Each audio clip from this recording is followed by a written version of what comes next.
I wasn't supposed to find the camera. I'd driven out to my late grandmother's house that morning, not out of sentimentality, but duty.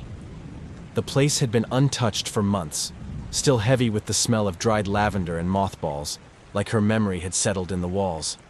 The town was too small, the sky too gray, and grief too polite to knock. So I let myself in and started sorting her belongings in the attic. The air up there staler than I remembered. That's where I found it, buried under a heap of old linens inside a cedar trunk, tucked beneath yellowed newspaper clippings and a brittle wedding veil. An antique camera, the kind with a bellows and leather strap, crusted with time. My fingers brushed against it like it was alive. It wasn't warm. It was freezing, the kind of cold that went straight into your bones. I should have left it in the trunk. Instead, I held it up to the light slicing in through the attic window. Dust danced in the air, and the strap cracked faintly when I moved it. It felt heavier than it should have.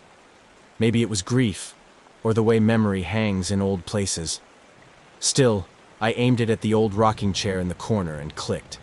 The sound it made was oddly satisfying. Mechanical. Crisp. I waited. A soft whir, then the film slid out the side.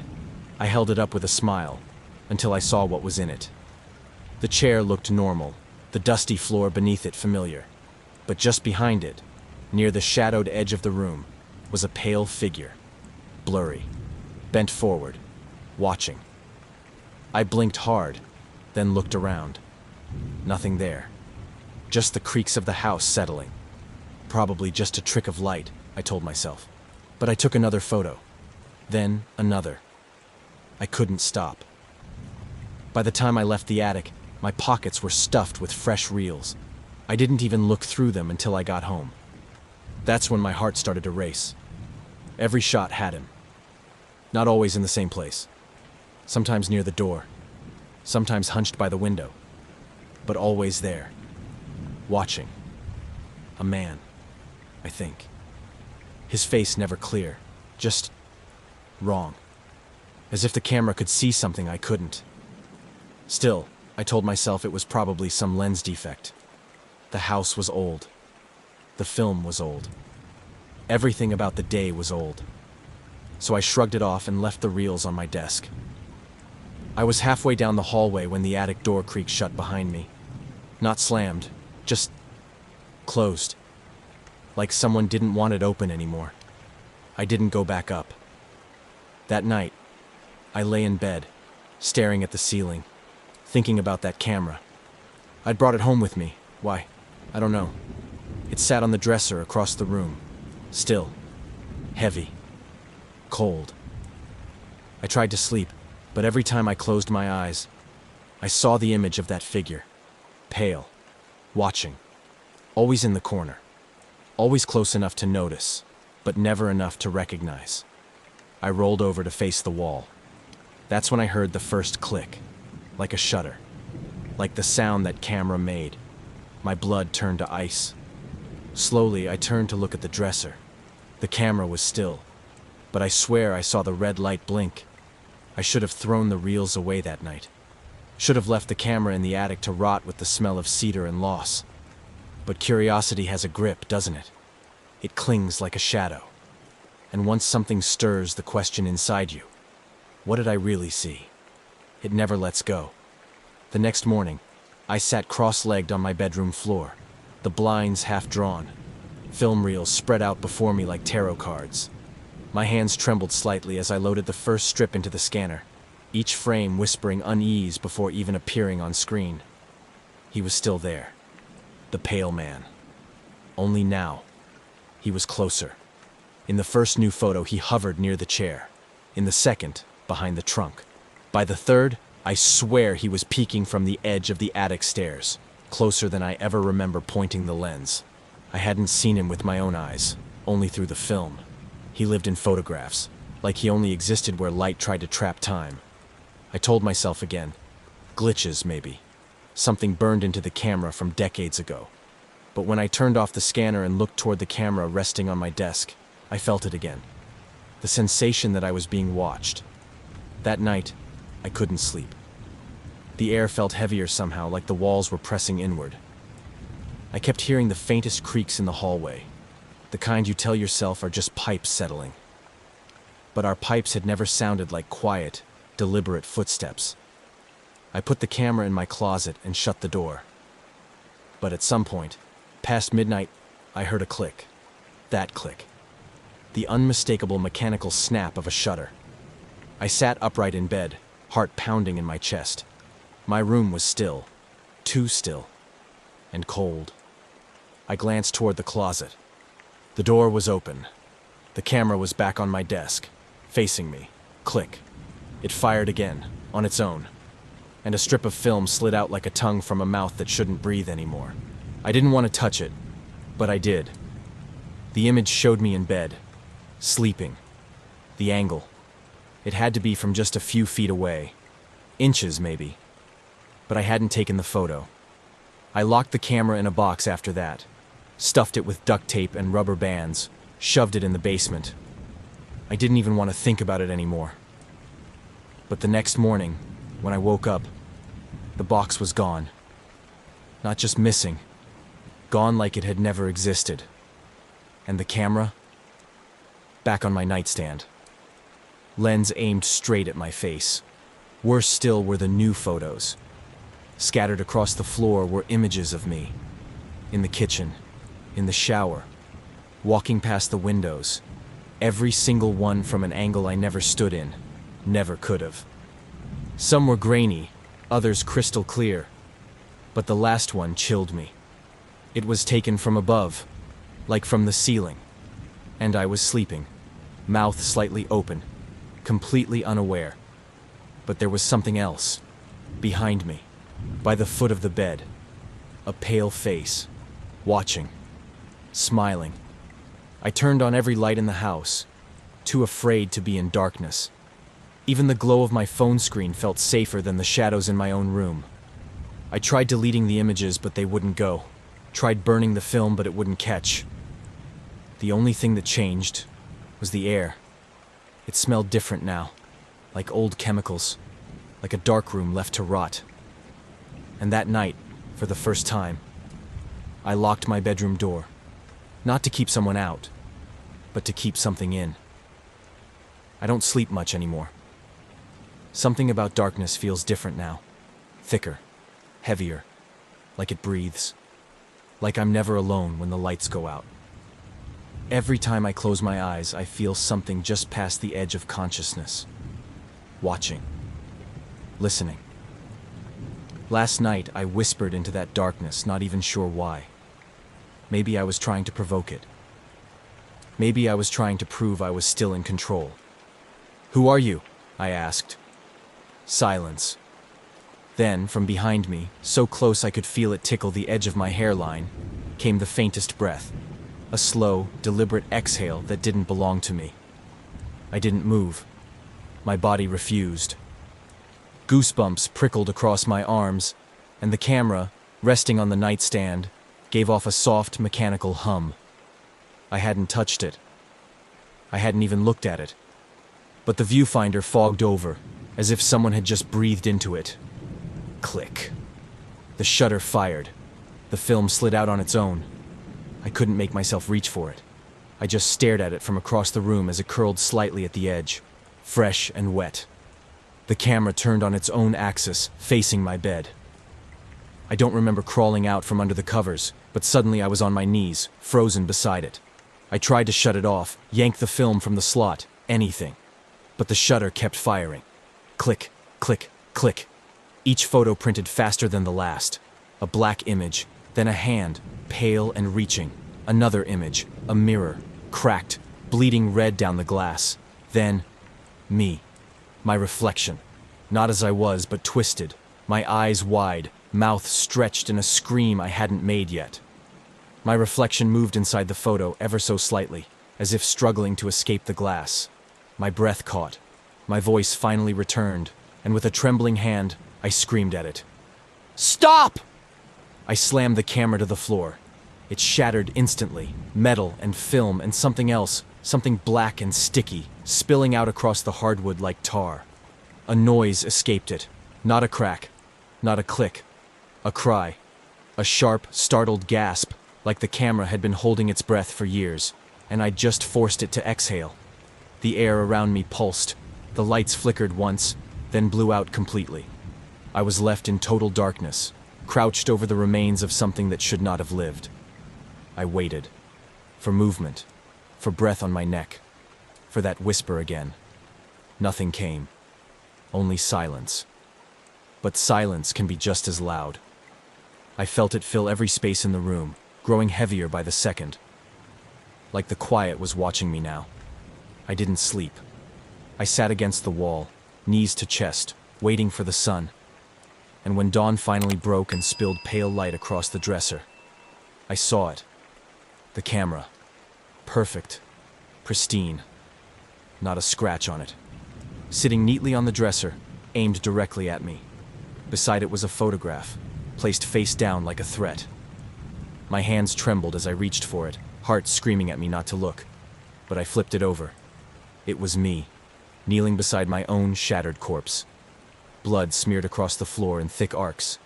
And in the photo's corner, him, the pale man, smiling. I didn't scream when I saw it. I wanted to, but I'd already given the thing too much power. Instead, I stared at the camera as the morning light painted it gold. It sat neatly on my dresser. Not a single crack. Not a speck of dust. Like I hadn't shattered it into a dozen pieces just hours ago. Like it had never bled on the floor. Next to it was a photo. Face down, as always. My hands hesitated. I already knew what I'd see, but I flipped it anyway. There I was again, kneeling beside my own broken body, wide-eyed with horror. But this time, the image was clearer, more detailed. My hands were coated in blood. My mouth was open like I was mid-sob, or maybe mid-scream. And just behind me, in the shadows, stood the man. That thing. Pale, blurred, but unmistakably smiling. I turned the photo over, set it down, and backed away slowly like the camera might lunge. I told myself I wouldn't touch it again. That lasted all of 5 hours. By nightfall, I'd set up my old camcorder in the living room. If the thing was going to haunt me, I wanted proof. I aimed it at the hallway where I kept finding photos of myself, photos I never took, and hit record. I was too afraid to leave the house, and too afraid to sleep. Around midnight, I moved to the couch, wrapped in a blanket, the camera beside me. It hadn't clicked in hours. For once, the house was silent. Then, at 3:03 a.m., I woke up. But not because of a sound, because I was standing, in the hallway. I don't remember rising. I don't remember walking. But there I was, barefoot, facing the dresser, staring at the camera that now rested there again, despite me swearing I'd thrown it out that morning. The red light blinked. Click. I jolted back like I'd touched something burning and ran to the living room. The camcorder was still rolling. I grabbed the tape and watched it the next morning. What I saw made me nauseous. At exactly 3:03 a.m., I appeared in frame, blank-faced, clutching the antique camera to my chest. I walked slowly, mechanically, eyes vacant like I was sleepwalking, but worse. Like I was someone else entirely. I stood in front of the lens, raised the camera, and smiled. Then I aimed it at the camcorder. The feed distorted. For 7 full seconds, the footage turned to static. When it returned, I was gone. No trace of movement, no sound. Just the soft creaking of wood and the hum of the refrigerator in the background. But something else stood in the frame now, in the far corner of the hallway. A shape, too tall, too still. It never moved, never blinked. But it was there. And its eyes, though faint, seemed to look directly into the lens, directly into me. That evening, I noticed bruises on my arms. Thin lines, like fingers had wrapped around them in my sleep. I checked the footage again, paused it, zoomed in. The shape had hands, long ones, stretched toward the camcorder, toward me. The more I watched it, the more my apartment changed. Or maybe I just began to notice. Shadows didn't behave normally anymore. Mirrors refused to reflect light at the right angles. And the smell, that sour chemical smell, was thicker, pungent, like something burning from the inside out. I put the camcorder away, but I didn't sleep. I kept thinking of that smile, and the camera, sitting right now on the corner of my nightstand, still pointed at my bed, waiting for 3:03, waiting for me to pick it up again. I thought maybe there was a pattern to it all, some thread I hadn't pulled yet, something I'd missed. And then I remembered the tag, a faint engraving on the bottom of the camera, barely noticeable unless you tilted it into the light just right. G.M. and Sons, Providence Lab. My grandfather's initials, his old lab. Long shut down, long forgotten. I hadn't thought of it in years, so I went. The place was deep in the woods off Highway 9, down a narrow road that didn't exist on GPS anymore. The building stood like a fossil, its sign faded, windows blacked out with age and dirt. A rusted padlock dangled from the door, but it snapped off with one good tug. Inside, the smell hit me first, acrid, like old film chemicals and rotting paper. The dust was thick enough to choke on. My flashlight cut a narrow path through the dark as I moved past shelves of decayed photo paper and collapsed stools. Time had stood still here, and yet, something told me I wasn't alone. I found the darkroom in the back. Red filters still hung from the ceiling, some barely swinging in a draft I couldn't feel. The camera buzzed in my bag, faint but rhythmic, like a heartbeat. I pulled it out, and it whirred softly, pointing itself toward a rusted filing cabinet bolted into the wall. Inside were dozens of negatives, and all of them were wrong. Faces warped beyond recognition, limbs bending where they shouldn't, rooms stretched like reflections in broken water. I held one reel up to the light and nearly dropped it, because there, in frame, was the same pale figure. The same man. But this time, he was chasing someone. A man I didn't recognize. The photo blurred at the edges, but I could see the panic in the runner's eyes. Another reel. A woman, hiding behind a curtain. Behind her, the figure stood inside the mirror, pressing against the glass from the inside. Another. A family portrait, but every face was scratched out, except one. Him. Always him. I stumbled back and hit something hard. A shelf clattered. Something fell behind me. A hollow thud. I turned, shining my flashlight on a cracked section of the wall. One brick was loose. I pulled it out with shaking hands, and behind it was a small leather journal, warped from time, pages stuck together from damp. I opened it carefully. It was my grandfather's handwriting. Most of it was unreadable, stained or smudged, but one line was circled in red ink, again and again, like he'd written it during a panic. "Don't look through the lens too long. It sees you back." I didn't hear the noise at first, just the scent, strong, bitter, like fixer solution poured too thick. Then glass shattered behind me. I turned to see one of the bottles on the shelf had fallen, spilling its contents onto the floor, and the spill was crawling. Not flowing, crawling toward me. I backed up, heart hammering, but the shelf beside me gave out with a loud crack, toppling into the light stand. Sparks burst from a socket, and suddenly the entire room ignited in an orange flash. Fire, old chemicals and rotting wood made it burn fast. I ran. I didn't care about the camera, didn't care about the photos or the reels or even the journal still clutched in my hand. The flames licked at my coat as I burst through the back door, coughing, eyes burning. When I finally made it back to my car, I looked down at my hands. Burned, blackened, but still holding the journal. And somehow, the camera. It was in my passenger seat, resting calmly. No smoke, no scorch marks. Just humming softly like it had never left. Like it had brought me here. I didn't remember bringing it. I didn't remember touching it at all. And yet, it was smiling. The journal warned me. Don't look through the lens too long. But by then, I was beyond warnings. I needed answers. Answers the photos weren't giving me. Not clearly, not completely. Just fragments. Like the camera was trying to say something in a language made of shadows and pain. So I did what I swore I wouldn't. I brought the camera to my eye. The moment I looked through the viewfinder, something shifted. The air changed. Heavier. wetter, like I was suddenly underwater. But it wasn't just the air. It was the room itself. My bedroom, familiar in shape, was now decayed. The wallpaper was peeling like skin. The ceiling sagged. Mold grew in thick black veins down the walls. My bed was there, but barely. It looked like it had been abandoned for years. Torn sheets, bloodstains, and something else. Me. I was lying on the floor, twisted unnaturally, eyes wide and unblinking. I jerked the camera away, and everything snapped back. My room, normal, sort of.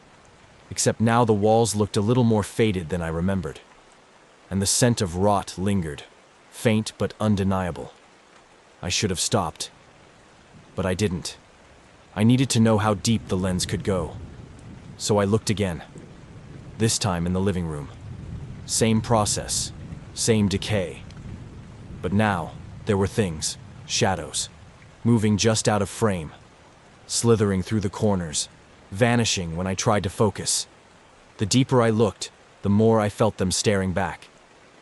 I wasn't just seeing through the camera, it was seeing through me. At one point, I felt blood drip from my nose. I wiped it with the back of my hand, but it kept coming, thick and warm, smearing the edge of the viewfinder. My vision blurred. I dropped the camera. Darkness. When I woke up, I was on the kitchen floor. No memory of how I got there. The camera was in my hands, the strap wrapped so tightly around my wrist it had bruised my skin. My head pounded like something had clawed its way through my thoughts all night. And then I saw it. Another photo, warm and fresh beside me. My face. No, not my face. Not anymore. The eyes were hollow, the mouth stretched wide, mid-scream. And behind me, where the window should have been, was a sky full of static and hands pressed to the glass. Not one hand, many. The worst part? I felt something crawling under my skin. Not metaphorically, literally. Like something had been planted in me during the blackout. A memory, or a curse, or a version of myself from one of those decayed timelines trying to take root in this one. I ran to the bathroom and flipped on the light. And there it was. The same Melissa from the photo, staring back in the mirror. Her eyes blinked before mine did. Her mouth smiled just slightly off sync. Then I blinked again, and it was just me. But I didn't feel like me. Not anymore. I don't know how long I've been here anymore. Time feels different now. Loops. Lurches. Sometimes I wake up and it's still night, even though the clock says noon. Sometimes the sun rises 3 times before I can close my eyes. I burned the film reels. Every last one of them. I stood in the bathtub, poured lighter fluid, and watched the flames eat through them. But they didn't burn. They melted. Not the way wax melts. No, the reels twisted in the fire like they were alive, like they were screaming without sound. And around me, the apartment shifted. The walls breathed. My breath didn't fog the mirror anymore. The mirror fogged itself. Time broke. One moment I was standing over the bathtub. The next I was in the kitchen, camera in hand, with no memory of walking there. I turned and saw myself pass by in the hallway. Only for a second. But she looked wrong. Her skin was cracked like old glass. Her mouth was too wide. Her eyes were mirrors. I screamed. She didn't. I turned all the lights on, every one of them. But shadows still moved where they shouldn't. Sometimes they whispered. And sometimes when I listened closely, I realized the voices were mine. All of them. Every whisper, every echo, me, saying different things, crying, begging, laughing, overlapping. Like different versions of me were bleeding into this reality, and they were trapped. The man with the watching eyes, he never spoke, but he was always there, behind glass, inside doorknobs, reflected in the black of my TV when it's off. He doesn't blink, doesn't move, just smiles. And each day, he gets closer. I've stopped covering mirrors. It doesn't help. I stopped running. That doesn't help either. I tried to bury the camera. I drove miles out into the woods. Hiked deep enough I couldn't hear anything but trees. Dug with my hands until my fingers bled. I buried it in the dirt, packed the soil tight, walked away without looking back. When I got home, it was waiting for me. On my kitchen table, centered, polished, smiling. There was a new photo beside it. I hadn't touched the shutter. I know I hadn't. The photo was of me, standing in the woods, staring down into the camera, taken from the hole I buried it in. The photo was still damp. The journal says the camera doesn't just see, it records. Not events, not people. Versions. Realities. It captures possibility. All the deaths I could die. All the horrors I might become. Every time I raise the viewfinder, I connect to another version of myself. And the longer I stare, the closer those versions get. I'm becoming them. Or they're becoming me. This morning, I woke up with bruises on my neck, like someone tried to strangle me in my sleep. But I live alone. I checked the mirror. A fresh scar across my cheek. A scar I don't remember getting. The apartment smells like rot and old wood now. Always. The floors creak like something's crawling underneath them. And the lights, when I turn them on, they flicker just enough for me to see others in the room with me. Only for a breath. But they're there. Versions. Ghosts. Me.